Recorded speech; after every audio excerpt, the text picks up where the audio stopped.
ಮಹರ್ಷಿ ವಾಲ್ಮೀಕಿ ಜಯಂತಿ ಅಂಗವಾಗಿ ನೀಡಲಾಗುವ ಪ್ರತಿಷ್ಠಿತ ಮಹರ್ಷಿ ವಾಲ್ಮೀಕಿ ಪ್ರಶಸ್ತಿ ಪ್ರದಾನ ಸಮಾರಂಭವು ಬೆಂಗಳೂರಿನ ವಿಧಾನಸೌಧದ ಬ್ಯಾಂಕ್ವೆಟ್ ಸಭಾಂಗಣದಲ್ಲಿ ಮುಖ್ಯಮಂತ್ರಿ ಬಸವರಾಜ ಬೊಮ್ಮಾಯಿ ಅವರ ಅಧ್ಯಕ್ಷತೆಯಲ್ಲಿ ನಡೆಯಿತು. 2020 ಹಾಗೂ 21ನೇ ಸಾಲಿನಲ್ಲಿ ಒಟ್ಟು 11 ಮಂದಿಯನ್ನ ಈ ಪ್ರಶಸ್ತಿಗೆ ಸರ್ಕಾರ ಆಯ್ಕೆ ಮಾಡಿತ್ತು.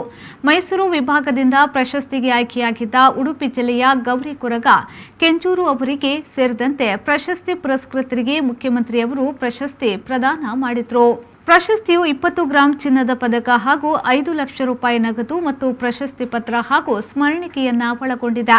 ಪ್ರಶಸ್ತಿ ಪ್ರದಾನ ಕಾರ್ಯಕ್ರಮದಲ್ಲಿ ಪರಿಶಿಷ್ಟ ವರ್ಗಗಳ ಕಲ್ಯಾಣ ಮತ್ತು ಸಾರಿಗೆ ಸಚಿವ ಬಿ ಶ್ರೀರಾಮುಲು, ಇಲಾಖೆಯ ನಿರ್ದೇಶಕ ಪಿಎಸ್ ಕಾಂತರಾಜು, ದಾವಣಗೆರೆ ವಾಲ್ಮೀಕಿ ಗುರುಪೀಠದ ಜಗದ್ಗುರು ವಾಲ್ಮೀಕಿ ಪ್ರಸನ್ನಾನಂದ ಮಹಾಸ್ವಾಮೀಜಿ ಉಪಸ್ಥಿತರಿದ್ದರು.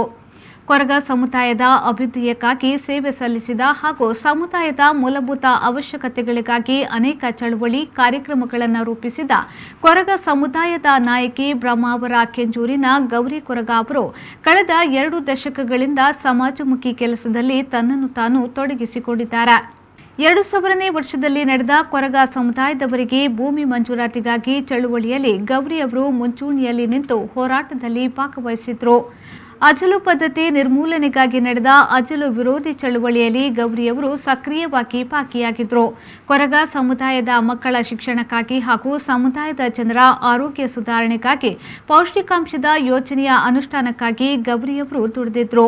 ಕೊರಗ ಅಭಿವೃದ್ಧಿ ಸಂಘಗಳ ಒಕ್ಕೂಟದ ಅಧ್ಯಕ್ಷರಾಗಿ, ರಾಜ್ಯ ಬುಡಕಟ್ಟು ಅರಣ್ಯ ಕಾಯ್ದೆ ಸಮಿತಿಯ ಸದಸ್ಯರಾಗಿ, ಗ್ರಾಮ ಪಂಚಾಯತ್ ಸದಸ್ಯರಾಗಿ ಗೌರಿ ಕೊರಗ ಅವರು ಸೇವೆ ಸಲ್ಲಿಸಿದ್ದಾರೆ.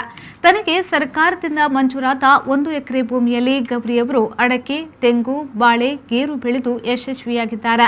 ಪ್ರಶಸ್ತಿ ಪುರಸ್ಕೃತ ಗೌರಿ ಕೊರಗ ಅವರನ್ನ ದಕ್ಷಿಣ ಕನ್ನಡ ಹಾಗೂ ಉಡುಪಿ ಜಿಲ್ಲಾ ಕೊರಗ ಸಮುದಾಯದ ಮುಖಂಡರು ಅಭಿನಂದಿಸಿದರು.